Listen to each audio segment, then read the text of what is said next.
엊그제 이 두 가지 루머가 돌아가지고 굉장히 좀 혼란스럽게 했는데 홍 기자님 일단 이민우 씨하고 김서영 씨 결혼 소리 돌았었어요? 네, 두 배우가 이제 결혼 소리 돌았는데 그 이제 어떻게 진원지라고 해야 될까요? 네. 그 출발점이 위키백과라고 하는 그러니까 뭐 익명의 사람들이 대다수가 들어가서 스스로 수정도 하고 뭐 삭제도 할 수 있는 그런 백과사전에 서로의 배우자가 김서영, 이민우로 돼 있고 결혼식이 10월 6일 예정이다. 이렇게 똑같이 돼 있어요. 아마 한 사람이 이렇게 한 것으로 보이는데 이 양측 배우, 이 소속사들은 정말 황당하다는 입장이에요. 왜냐하면 둘이서 뭐 결혼이 아니라 연애도 안 했고 심지어는 일면식도 없는 그런 사이인데 그 말하자면은 친하지도 않은데 만약에 연애를 하고 있는데 아직 결혼까지는 아니에요. 이것도 아니고 전혀 친분도 없는데 이런 그 백과사전을 뭐 이제 근거로 하여 보도가 되다 보니까 두 사람 양측 소속사에서 굉장히 당황한 입장을 보였고 이게 이제 어떻게 보면은 예측이 안 된 내용이었기 때문에 더더욱 빠르게 실시간 검색으로 이민우가 누구였지? 김서영이 누구였지? 두 사람의 접점은 무슨 드라마였어? 무슨 영화였어? 굉장히 더 하다 보니까 그 검색어에 올라 있었습니다. 이게 이 출처가 백과라고 돼 있지만 아무나 들어가서 편집을 할 수 있는 곳이기 때문에 또 하나 있었는데 김하중 씨 사망설도 있었단 말이에요. 네, 사실은 또 이 두 사람의 결혼식이 뭐 결혼 예정설이 해프닝이라면 이건 좀 더 심각했어요. 그렇죠. 왜냐하면 최근에 가만 생각해 보시면 이 메신저로 도착했던 이 정보지, 인터넷 정보지의 내용, 누가 사망했다 이런 것들이 연거푸 사실이 된 일들이 있잖아요. 하다 보니까 이번에도 이게 정말 사실인가, 믿기지 않는 일이 사실인가 너무나 많은 사람들이 놀랐는데 이 또 굉장히 또 구체적으로 13일 자택에서 뭐 밝혀졌다, 아직 사인은 밝혀지지 않았다, 숨진 채 발견됐다 이렇게 나오다 보니까 기사체 문장이었어요.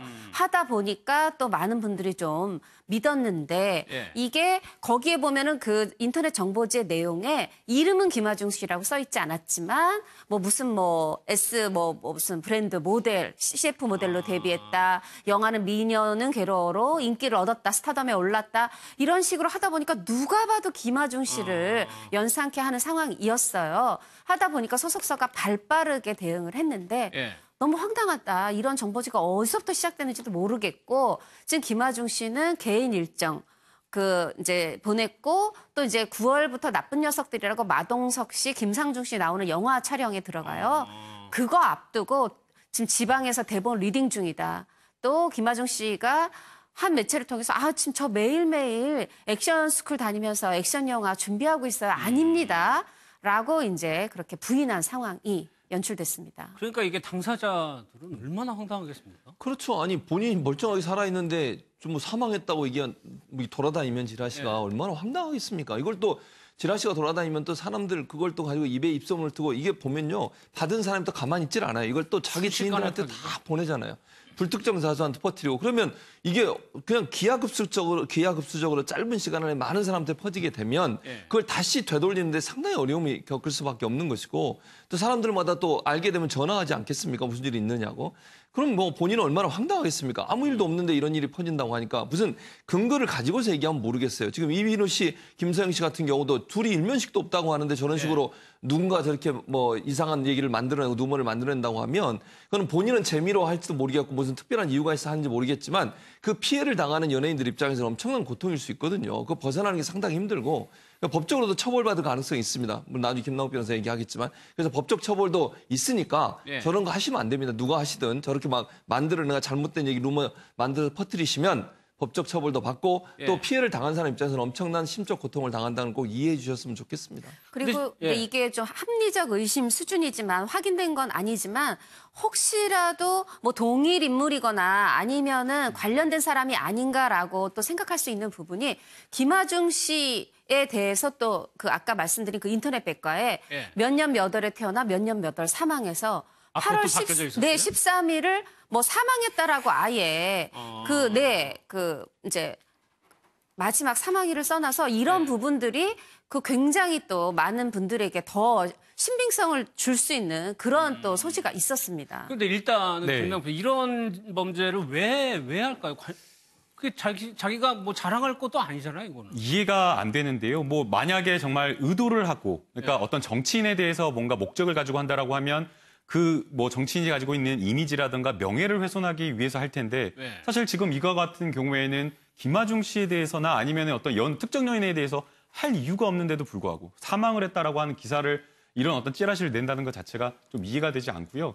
결국에는 그냥 본인이 뭔가 이런 것들을 거짓 어떤 허위 사실을 인터넷상에 유포함으로써 본인이 이것에 의해서 사람들이 뭔가 좀 휘둘리는 것에 대해서 나의 영향력이 이렇다라는 것을 만족감? 좀 그런 만족감을 느끼는 것이 아닌가.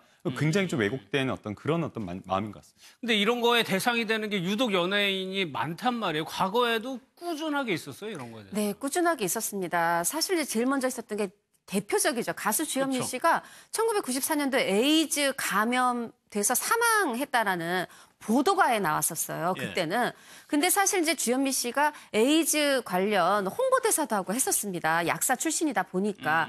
근데 그게 엉뚱하게 에이즈 감염 사망설이 됐는데 그때 한 7년 정도를 그 아이 양육하면서 활동을 하지 않았더니 저런 이제 말도 안 되는 헛소문 보도가 또 나왔었고 변정수 씨는 너무나 구체적으로 뭐 충남 당진 무슨 도로에서 어떻게 교통사고로 사망했다 이런 게 2003년에 보도가 됐는데 이때 김하중 씨하고 마찬가지로 기사체 문장으로 또 이게 이제 이런 그 루머가 돌았었어요. 한 여대생이 진짜 어떤 교통사고 사망 기사에 이름만 변정수 씨로 바꿔서 이걸 유포했던 그런 일이 있었고 또 이제 쿨의 그 멤버였죠. 가수 유리 씨는 2012년에 유흥주점에서 사망했다. 예. 이제 사실 이 사건에서 다른 분이 사망을 했는데 그 현장에 있었던 쿨 유리 씨가 사망했다라고 하니까 실제로 현장에 있다 보니까 또 이날도 생생히 기억이 나는데 많은 분들이 정말 쿨 유리 씨가 사망한 줄 알았어요.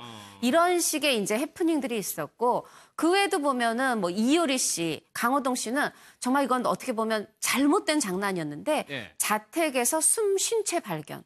이런 식으로 또 이효리 씨, 강호동 씨는 당시 또 2011년에 연이어서 또 사망설이 돈 적도 있습니다. 그런데 김남국 네. 실질적으로 이렇게 하더라도 처벌이 또 미미하다면서요? 이 처벌이 좀 쉽지가 않습니다. 이 정보통신만 보호법에 따라서 이제 처벌받을 수가 있는데요. 허위 사실에 대한 그러니까 우리가 뭐 인터넷상에서 허위 사실 유포죄로 처벌된다라고 하는데 허위 사실 유포죄는 없고요.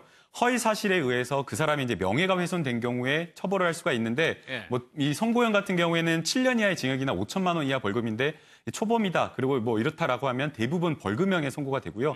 또 민사소송 제기를 한다고 하더라도 물론 이제 연예인이나 이런 사람들이라고 한다면 좀 손해배상 액수가 좀 크게 적용이 되겠지만 많지가 않습니다. 그리고 이제 더욱더 문제는 뭐냐면 이번에 이제 김하중 씨 같은 경우도 최초 유포자를 잡아가지고 엄벌에 처할 수 있도록 법적 조치를 취하겠다라고 했는데 예. 제가 뭐 문재인 대통령 과거에 명예훼손과 관련된 이런 찌라시 고소를 해봤는데 찾을 수가 없습니다. 최초 유포자. 네, 최초 유포자를. 그러니까 어디서 이게 시작이 돼가지고 유포됐는지 알기가 어렵고요. 그다음에 또 뭐 SNS상 많이 여러분들 쓰는 이 SNS가 해외 서버를 둔 경우가 많아가지고 이 댓글이 있다고 하더라도 이 댓글에 대한 신원 정보를 확인하기가 어려워가지고 최초 유포자를 잡기가 어렵기 때문에 예. 사실상 이런 게 한번 퍼져버리면 이 피해자는 이 피해를 회복한다는 게 정말 쉽지가 않습니다. 근데 실제로 이런 것들이 핸드폰 사이로 돌아다니면 보는 사람은 또 믿는 것도 문제란 말이에요. 그렇죠. 그러니까 이게 사실은 인터넷상에 특히 이제 그 아까 위키백과 같은 경우에는 사람들이 오해를 많이 하시는데 우리가 잘 설명해 주셨듯이 이건 누구나 가서 마음대로 수정이 가능해요. 그러니까 거짓 정보가 엄청나게 많을 수 있다는 걸 꼭 이해하시고 보셔야 되는데 거기에 이렇게 백과사전처럼 돼 있어가지고 들어가 보면 진실인 것처럼 알잖아요. 그러다 보니까 사람들은 그거 보고 사실로 인식하고 그렇게 그냥 알고 있는 거예요. 예. 그러니까 다른 뉴스, 예를 들면 그게 잘못됐다는 뉴스를 보지 않는 이상 원래 처음 봤던 뉴스를 사실로 인식하게 되는 거니까 그거는 실제 그 피해를 당하는 연예인들이나 그 개인에 있어서는 엄청난 피해인 거죠. 왜냐하면 자기는 멀쩡한데 죽은 사람처럼 취급이 되거나 아니면 그 사람 사망하지 않았어 이런 얘기들이 떠돌게 되는 거니까 예. 본인에게는 엄청난 피해를 줄 수 있는 부분이어서 저건 정말 악랄하고 나쁜 일이다. 그리고 처벌도 지금 뭐 김남욱 변호사는 너무 처벌이 대부분 벌금형이고 크게 뭐 인정도 크게 못 받는다고 하는데 좀 처벌 강하게 해야 된다고 생각을 해요. 특히 저렇게 명확하게 명백하게 허위 사실을 유포하는 경우에 물론 찾기 힘들어서 그렇지만 그렇다 하더라도 가능한 한 찾아내거나 아니면 유포하는 사람들도 일정 부분 좀 책임을 지도록 해서 유포하지 않도록 해야 돼요. 퍼나르는 사람들. 그렇죠. 퍼나드는 사람들도 그걸 받았는데 확인도 안 해보고 그걸 또 퍼나르면 안 되는 거잖아요. 그런 일을 하는 사람들도 일정 부분 책임을 좀 물을 수 있는 그런 제도 장치도 마련해야 된다고 생각이 됩니다. 예. 오늘은 또 법적인 장치가 부족하다는 맞네요. 예.